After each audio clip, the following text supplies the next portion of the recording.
locked out of this race. Mariana Hond has more on that.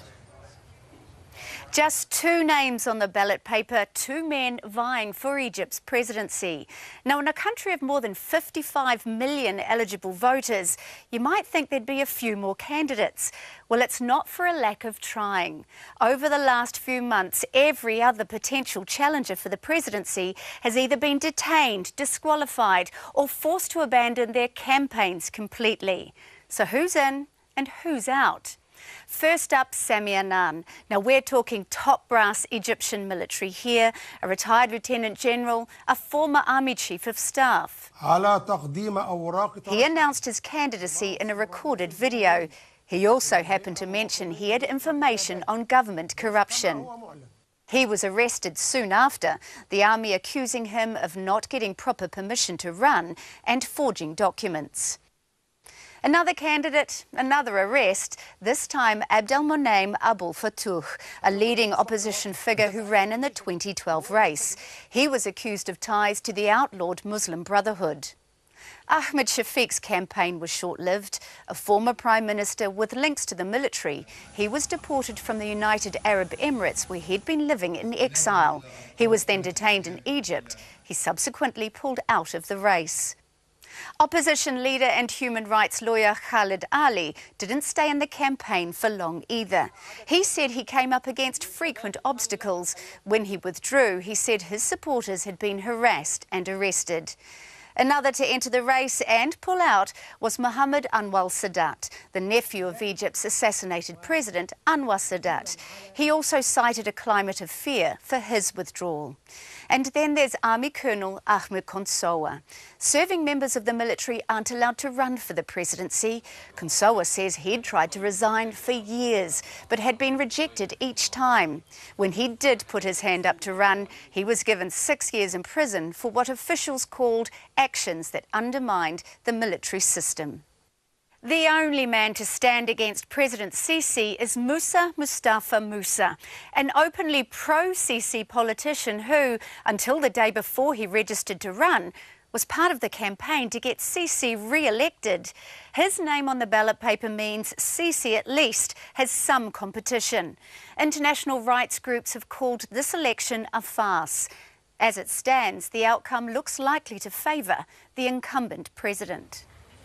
For more on this, let's speak to Dalia Fahmy. She's an associate professor of political science at Long Island University, joining us live from New York. Thanks for speaking to us on Al Jazeera. So as you heard Mariana's report, just one candidate running, not much of an opposition, really. Is it now just all about the number of people that come out? Well, that's what President Sisi is hoping for. He's hoping for a higher turnout than he had in the last election. Last election, you saw about 22 million people, which was less than half of those registered to vote or eligible to vote, actually come out. And so what he's looking for is a sense of legitimacy to this process. And the reason why he needs legitimacy is that we don't have the international election monitors that we have had in the past, even in Egypt, even under President Mubarak. And so he's looking for the sense of legitimacy. And the reason why is that he's seeing a little bit of political pressure. Now, what we have to remember that since the coup that removed the last democratically elected president in 2013, Egypt has seen 60,000 political prisoners. President Sisi has had to build 16 new prisons.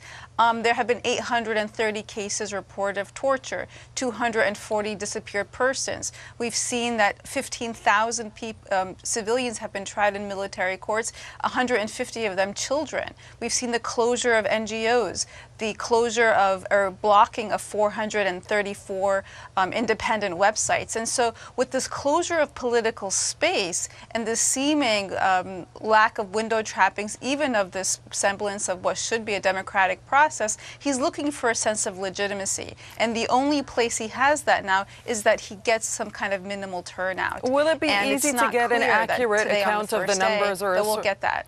Apologies, but would it be easier? Will it be easier after the 3 days are over to get an accurate picture of what the numbers really look like, a comprehensive picture really of what turnout has been? We won't, because there is not the international election monitors that have been called for and have been denied in this process.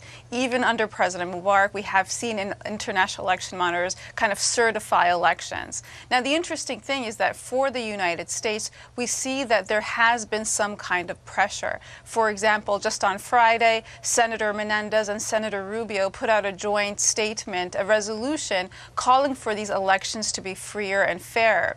And the reason why is that there still is the withholding of $300 million of U.S. aid that is tied to this kind of that the democratic process has to, and human rights conditions have to improve. And so President Sisi is looking for a sense of legitimacy. And it's not clear that we're going to get that because we don't have any international election monitors to certify this process. And his challenges going forward, just very briefly for the country, what will they be? Well, the challenges are primarily economic. We have 2/3 of the population is under the age of 29. In some areas, unemployment is as high as 70%. There isn't any real infrastructure change. Inflation is at 35%. And so when you have a mass population that is young, that is not having its political, social, and economic aspirations met, the president is going to have to do something drastic to improve these conditions. And what's probably going to happen is he's going to clamp down even further. And what I expect is that there will be some kind of push to have him be able to certify a constitutional referendum that he can run for a third term. It's the only way he can hold on to power. Dalia Fahmy, thank you for speaking to us from New York.